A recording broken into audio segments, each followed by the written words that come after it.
나이가 들면 힘이 빠지는 건 어쩔 수 없다고 생각하시는 분들이 많습니다. 예전보다 걷는 속도가 느려지고 계단을 오를 때 숨이 차고 무거운 물건을 들기도 점점 버거워집니다. 그래서 많은 분들이 이렇게 말씀하시죠. 이제 나이가 있으니까 그렇지. 이 나이 되면 다 그런 거야. 하지만 여기서 꼭 한번 짚고 넘어가야 할 부분이 있습니다. 근육이 줄어드는 현상이 단순히 나이 때문만은 아니라는 점입니다. 관리만 잘해도 충분히 늦출 수 있는 변화라는 사실입니다. 실제로 병원에서 건강검진을 받아보면 근육량이 많이 줄었다, 근감소증 위험이 있다는 말을 듣는 분들이 점점 늘고 있습니다. 그제서야 보약이나 건강기능식품을 떠올리게 되지만 정작 가장 중요한 건 생각보다 가까운 곳에 있습니다. 바로 매일 먹는 식사 속 단백질입니다. 단백질 이야기를 꺼내면 많은 시니어분들이 이런 반응을 보이십니다. 고기 많이 먹으면 속이 불편해. 단백질은 젊은 사람들이 먹는 거 아니야? 밥 잘 먹고 있는데 굳이 챙겨야 하나? 그래서 실제 식사를 살펴보면 탄수화물 위주의 식단이 반복되는 경우가 많습니다. 밥, 국, 김치가 중심이 되고 단백질은 반찬으로 조금 곁들여지는 정도입니다.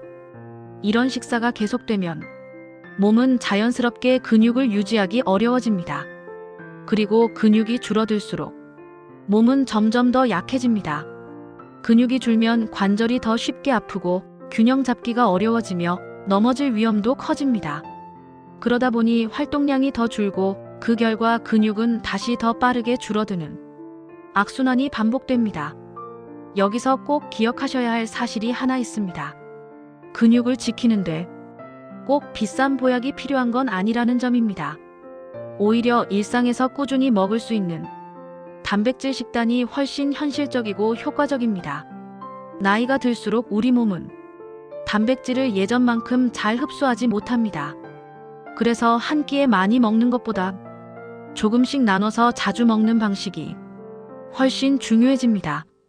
아침, 점심, 저녁에 각각 단백질이 조금씩 들어가야 근육이 제대로 유지될 수 있습니다.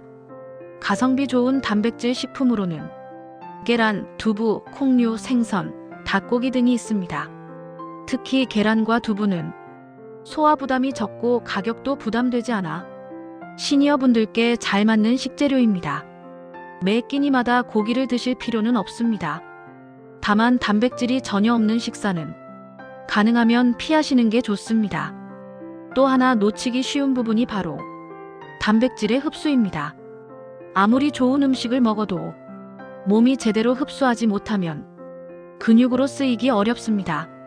속이 불편한 상태에서 억지로 드시기보다는 식사 중이나 식후에 천천히 드시는 것이 좋고 물을 충분히 마셔주는 것도 흡수에 도움이 됩니다. 그리고 단백질 식단과 함께 꼭 기억하셔야 할 게 있습니다. 바로 아주 가벼운 움직임입니다. 운동을 따로 하지 않으셔도 괜찮습니다. 식사 후 집안을 잠깐 걷거나 의자에 앉아 다리를 펴는 정도만으로도 충분한 자극이 됩니다. 이 작은 움직임이 단백질을 근육으로 보내는데 생각보다 큰 역할을 합니다.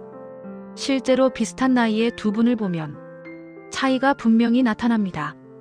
한 분은 식사를 대충 드시고 거의 움직이지 않으셨고, 다른 한 분은 세 끼의 단백질을 조금씩 챙기고 식후에 잠깐이라도 움직이셨습니다.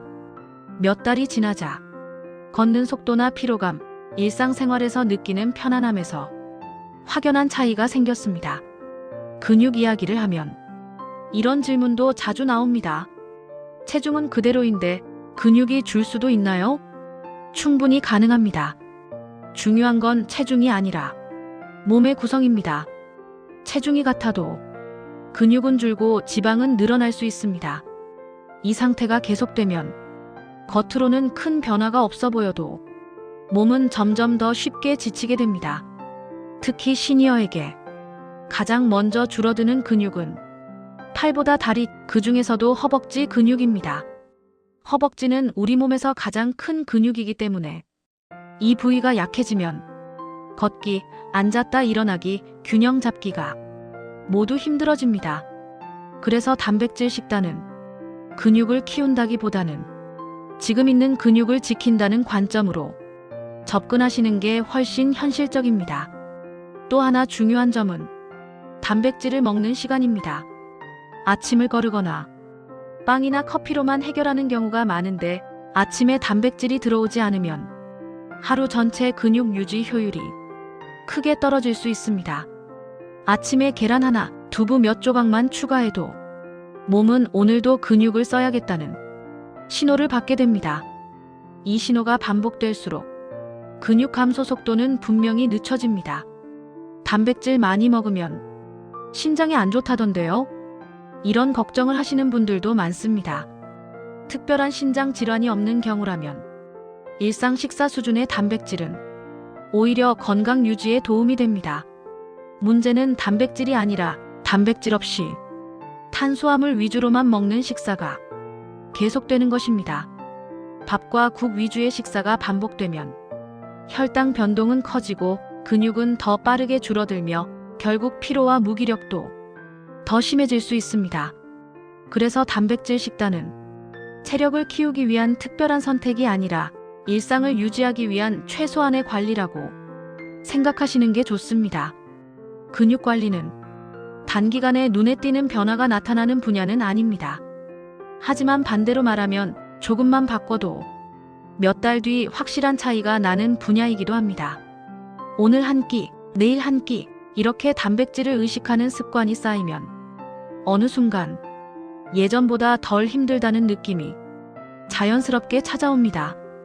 그게 바로 근육이 다시 제 역할을 하기 시작했다는 신호입니다.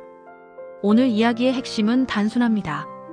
근육은 나이를 탓하기 전에 식사부터 한번 돌아보는 것이 중요합니다. 보약보다 중요한 건 매일의 식단이고 많은 양보다 중요한 건 꾸준함입니다. 오늘 한 끼 식사를 떠올려 보세요. 단백질이 거의 없다면 계란 하나, 두부 한 조각부터 가볍게 더해 보시기 바랍니다. 그 작은 변화가 몇 달 뒤 몸의 힘으로 돌아올 수 있습니다. 다음 영상에서는 운동이 힘드신 분들도 집에서 실천할 수 있는 근육을 지키는 생활 습관에 대해 이어서 이야기해 보겠습니다. 궁금한 점이나 본인에게 해당되는 고민이 있다면 댓글로 남겨주세요.